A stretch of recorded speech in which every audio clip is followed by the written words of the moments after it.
What's happening, my beautiful people? My name is Mike LaBelle. Welcome back to the YouTube channel. If you haven't hit the LaBelle, I'm disappointed. And you might say, Mike, you look cozy. Is it cold in your apartment? Yes, is the simple answer. Welcome to New York City. If you did not know this, you cannot control your heat in New York. So you will be seeing a lot of sweaters, layers, beanies, hats, socks are on. So it's either gonna be super cold or it's gonna be extra toasty. Pop-Tart, bars, maybe a toaster strudel, bars. I should really stop. I know y'all grew up smashing the Pop-Tart game. I know I look like I might try to rob your local GameStop. I'm not doing that. It's just what I look like. I can't change it. And we got the perp in the background. And if you want an office tour, because I want to put that together this week, at the latest next week, like this video, tell me in the comments, Mike, please send that. I want the office tour. I am moving officially December 17th to another apartment. Still in New York City. I'm not leaving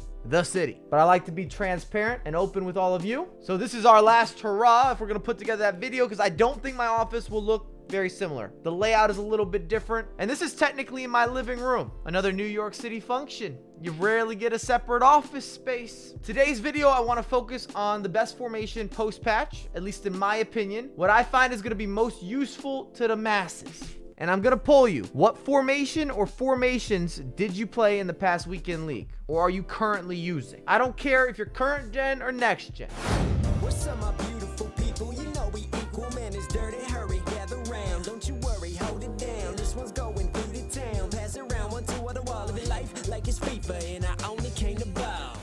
On an unrelated but still related side note, David Beckham, he's available, he's in the game. He is the hype beast of icons. Please don't buy this. Don't spend 1 million coins on David Beckham when he should really cost about 300,000. Look at some of the other English icons. They don't come at a premium. You don't pay that type of upcharge. And it's not because they're English, it's because of the stats. They don't make sense. Look at this center mid. 3-star weak foot, 3-star skill move, 6 foot. This is his baby version. Passing through the roof, but we know that's not going to differentiate you in FIFA. He doesn't have the pace. He doesn't have the killer defense. He doesn't have crazy physical. And did I mention the skill moves aren't there? The weak foot, it's not there. And if you go for his upgraded foot item, the mid-level, just a second. Where are you gonna play this man? And I'm not taking away from his iconic status. He earned that between the fashion, the impact, and influence to go with his ability. Massive moments throughout his career. But where are you gonna play this right midfielder on the virtual pitch? He has 80 pace without skills, without a weak foot to play on the wing. This is not going to translate to FIFA success. There's not a role for Beckham.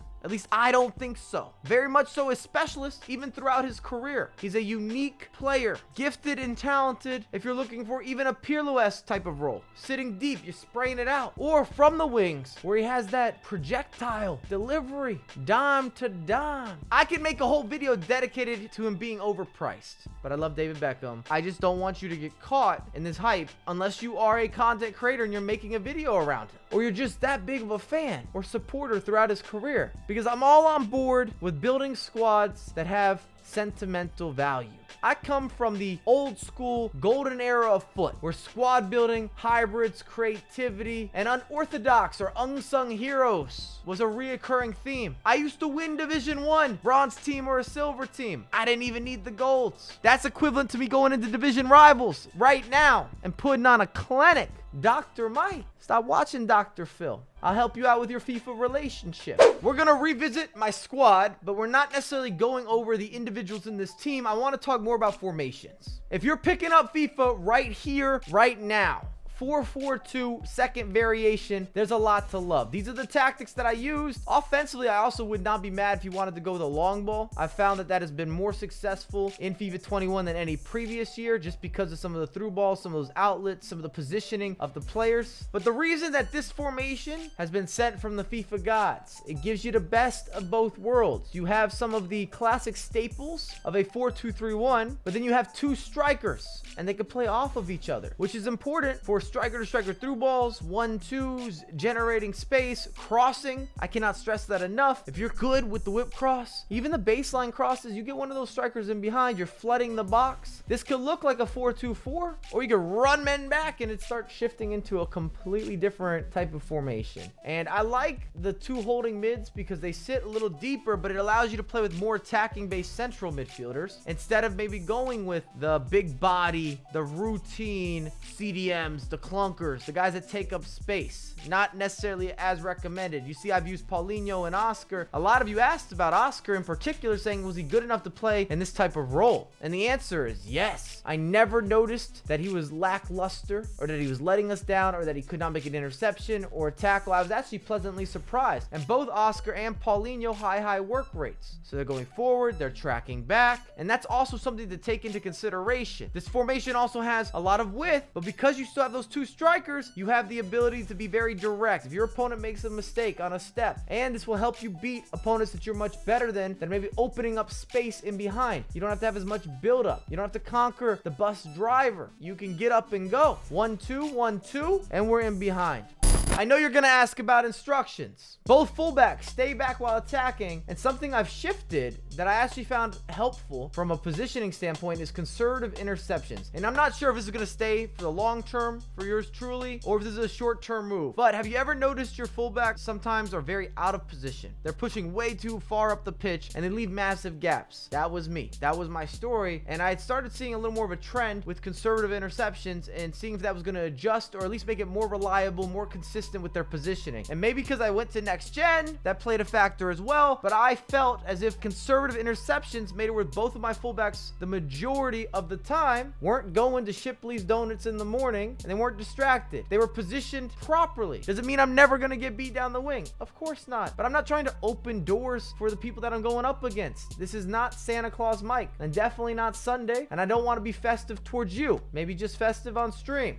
Midfield, we talked about it. If you're going extremely defensive, you could run a double feature on what I've done with Paulinho: cut passing lanes, stay back attacking, cover center. I didn't do that because I wanted Oscar to have a little more freedom. Still though, I had him at stay back while attacking, but I didn't have him covering the center or cutting passing lanes. But I know that George, for example, will have everybody pushed back, and it's because the midfield is simply not as prevalent with your attack or your defense. They're important, you need them there, but the ball moves so quickly from defense to strikers or to wingers, they often get overlooked. And even on the defensive end, people go so direct that you could surpass the midfield. You need to use them to make gameplay more predictable. Makes it easier to step on defense, easier to anticipate, but sometimes they're going to look like a lost cause. I would like to add this into the equation. Both of these lovely gentlemen should be able to pass or facilitate. Otherwise, you're going to have too many unforced errors. That's been the big complaint with Conte. As much as I find him annoying to go up against, it bothers me. It upsets me. My blood is boiling. I also recognize he's not gifted and talented when it comes to passing or just offensive spacing. He can make you a lot more predictable. When I see my opponent with Conte around the edge of the box, I'm looking for the next pass he's going to make because I know Conte's not scoring goals against me.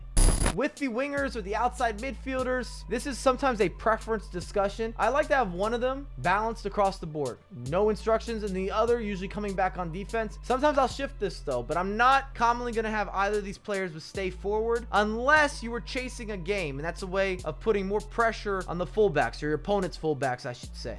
And then with the attack, still personnel based to a certain degree. At least one of your strikers got to be able to push that tempo. Dynamic, prolific, get in behind. In this case, yours truly, Mbappe, is the man for the job. And then Talisca, I leave alone. I don't touch anything. Those are the instructions. You keep asking me. Here's the video. Thanks again for watching. If you're new to the channel, it is free to subscribe. We've been uploading daily, live streaming daily, twitch.tv/Mike LaBelle if you want everything unfiltered, raw, uncut. It happens over there. Plus lots of gameplay. We did finish Elite with the squad that you saw on screen. If you were wondering, well, what happened in your previous weekend league? Are you justified to talk about this matter, this discussion point? I'd like to think so. I experiment, we mix, we match. We like to build teams that are colorful, not just solely meta squads. And let me know in the comments, what formations have you been using? Do you agree? Do you disagree? What's been on the come up? What's kind of fallen off? Because it does shift throughout the year, but I have a lot more content coming out for you ASAP.